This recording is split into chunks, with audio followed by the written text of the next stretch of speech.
श्री गुरु महेश्वर के चरणों में प्रणाम।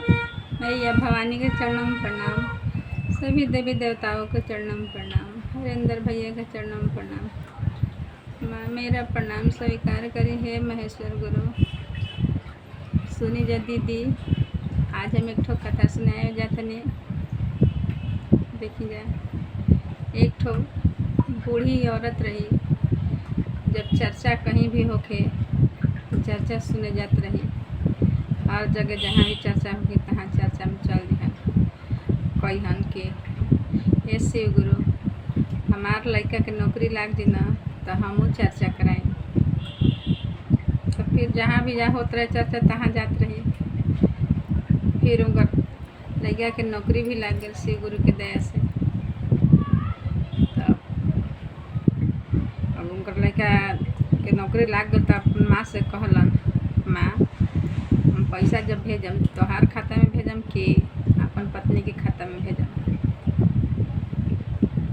तो कहली भेज दी अपन पत्नी के खाता में। अगर लड़का शादीशुदा रहन तो कहलन कि अपन पत्नी के खाता में भेजम पैसा कि तहरा पास में तहरा में। कहली पत्नी भी भेज दिया, हमरा में उंगरा में का अंतर बा। जब वो पैसा भेजत रहन,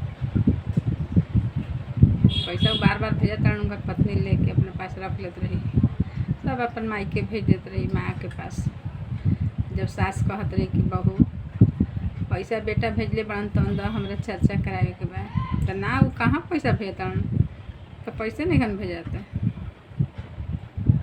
फिर तब ऐसे ही करते करते माने 1 साल बाद बेटा उनकर अइलन। कहलन कि अब तो पैसा इतना दिन से भेजते नहीं जाते नहीं, अब घरे पैसा बटरा गई है, घर में मकान में काम लगावे के बटे। आके अपन माँ से कहलन, माँ कितना पैसा बटराइल बा, चर्चा करा देलू, चर्चा करा देलू ना, द पैसा जन बटराइल द मकान बनवावे के बा। माँ कहली कि बेटा तू पैसे नहीं भेजवावत तो कहाँ से हम पैसा दी। हमेशा हम बहू से मांगी ना पैसा के द चर्चा करावे बा, तो कहली कि पैसा कहाँ भेजता हम रौरा के पैसा दी। जाके अपन पत्नी से पूछ रहे कि हम तोरा के पैसा ना भेजी ना। मैं से कहलू कि पैसा कहाँ भेजता हन। तो पत्नी उनकर सारा सच झूठ बोल देली।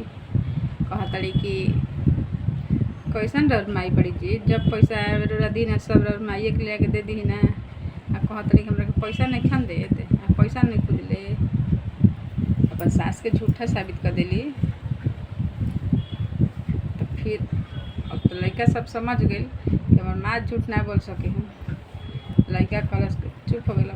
तो वो कहत रही उनकर बहू कि देखी बुढ़िया के मार डाले के, जहर खिए देख के मुँह देवे के, बुढ़िया को मुँह दही। बहुत बुढ़िया झूठ सच बतियावत है। तो वो कहलन कि माई मर जी तो घर के देखी, तोहार माई आई हन। तो हाँ हमार माई कहे ना आई हन, जाई हम फोन कर तनी माई के लिए के आई। ये ने फोन कर दिली, देख माँ जा तरन तोहर दामाद तोहरा के लिए आवे, तू रेडी रही है, तैयार रही है। मतलब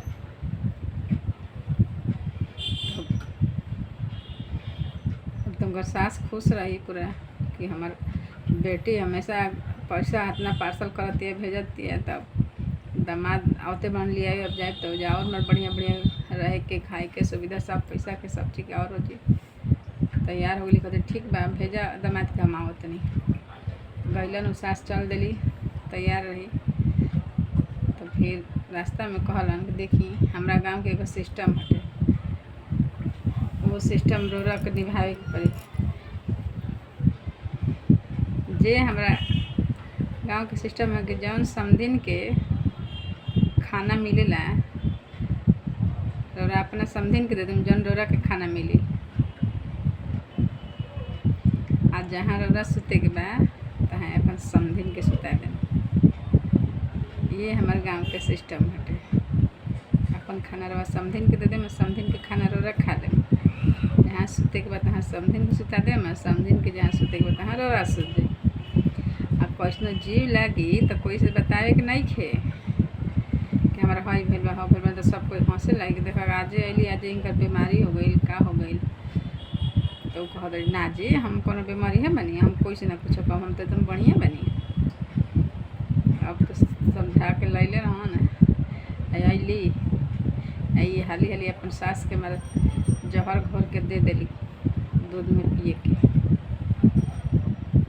तो इनकर माई समझैले ही रहन अपन सास के कि जौन खाना हो तो हाँ तो अपन सास के दे दी, समधिन के दे दी। हाँ समधिन के खाना तू खा ली, हाँ समधिन के जगह पर तू सुत जा, तू अपन समधिन के अपना जगह सुता दी। हाँ तो दूध जन मिलल मौका पाते बेटा एने से दूध पलट दिलन, उनकर माई भी लेकर रखलन और पी गई जहाँ खाना तो खा ली जाए, जहाँ सुते के रहे तो जगह भी चेंज कर दिली जाए। तो जान तरीके जे हमार माइए सुतल बड़ी जहर दे दिली। अब तब बेचैनी होता जहर तो पी गई, बेचैनी होता। अब कोई से कहूँ के नहीं खे क्या तो सब कोई कही कि आज अली मरी है बड़ी चुपचाप मर गई जहर पी के। अब तो पतो के बेचैनी धैले बाटे कि ये जी चली ना बुढ़िया मर गई, चली देखे के चले के देखे के बुढ़िया के मर गई। तो कहत तड़ी देखी जे दीदी तो जानते बड़े कब जहर दर्द बनी मर गई हुई, लेकिन लड़का कहता कि चल उठ के अलन। तो कहत मुँह उघार के देखी, तो कहत ना हमार माई हिया, मुँह उघार के देख लेबू ना हमरा से बर्दाश्त ना हो, मेजे रोते रोते गिर दिन तक के ले एक लसिया फूकी। तब कहली कि ठीक है मुँह ना तू घरे। तो सही बोड़ा में ठूस बोड़ा में कह के उनका क्लास लेके गंगा जी में फेंक के ले गई जे नदी नाले में गंगा नदी में। तब लेके गईली और जा कहली कि अभी नदी में डाल दी, लेके डाल दिलन। अब डाला गई माता जी उनका तो बह गई और खूब खुश के हमार सास बह गई, सास मर गई। अभी खूब इतना खुश की गीत गावे लगली, कहतड़ी सासू गईली बह द घरवा खाली हो गईल, सासू गईली बही द घरवा खाली हो गईल। अब तो खुशी के मारे उनका ठिकाना नहीं है, खूब भजन गा रहा बड़ी। फिर कहतड़ी अपन आदमी से ए जी रो गाई ना कुछ। तो कहतन कि देखा हमार माई मरल भी ऐसे हमार दिमाग काम नहीं करत, हमरा से नहीं कुछ गाय।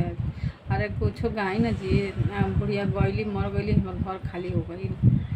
तब कहतन घरवा चल तब बुझाई के करमाई मर गईल। कहतन उनकर मेहरारू सुन के कहतनी ई के कहतनी जी ई के कहतनी उल्टा पल्टा बोलतनी। कहतन कि देखा हम कहतनी हमारा दिमाग काम नहीं करत, हमार माई मरल भी है, हमारे मुँह से उल्टा पल्टा निकल तो ही ना कहतड़ू कि गाई है हमार जौन बुझाइल तन गा देनी। फिर ऐसे ही खुशी में तो खुशी के मारे मंगन में बड़ी कि हम अपन सास के दहवा बहवा के आवत हमारे घर खाली हो गई। फिर अब जैसे चलली जाए यानी समधिन जौन लड़का के माई बड़ी तब देखो तरी कि हमार बेटो नहीं खे, पतो हो नहीं खे, हमार समधिनियो नहीं खे, कहाँ सब कोई चल गई। फिर कहते झाड़ू बर्तन करे बचला हम झाड़ू लगा दी, तब से कहीं गई नहीं ना घूमे द्वार पर ले आके झाड़ू लगाव तड़ी तले होने से चल लागत बेटा पतो उनका। कहतड़ी कि ए जी अरे हई देखी जी और माई भूत बन के आके दुआर बाहर लगली। कहतन कि नहीं तोहार माई हुई हन, ना ना हमार माई ना ई तरह औरे माई है, देखी ना भूत बन के मरते मरते आके दुआर पर झाड़ू लगाए लगली। चलो ना हो तोहार माई है, हमार माई के तो दहवा दिलू, अब कहाँ से जा बड़ी आइली भीड़ी देख के। अब तो हमार सास बड़ी अब लगली खूब रोवे आई कि दादा हमार माई मर गई तो बुढ़िया जिंदे भी है। तो अब बेटा कहता कि हरामजादी तू ही सही बड़ी, हमार माई के जहर दे देवी तोर माई बची, तोरे माई के जहर दिए बेटे। देखी जा दीदी शिव गुरु कितना दया करन के उनकर लड़का समझदार रहन कि अपन माई के बचा लन। गलती करत तड़ी आ जहर दे तड़ी अपन सास के, जे गलती करस ओकरे माई गईली, सास कहीं जाई हमसे। यही से कोई पर जुल्म ना ढाए के चाहिए, अत्याचार ना करे चाहिए, वो अत्याचार करत रही। देखिए जा दीदी, कथा सुनम जा, शिव के गुरु के भजन सुनम जा, कथा सुनम जा बहुत ही बढ़िया रहेला। शिव गुरु के चर्चा कथा में बहुत ही आनंदमय रहेला और कष्ट भी कटेला। ठीक है, हम अपन बाड़ी के विराम देते। जय महेश्वर गुरु।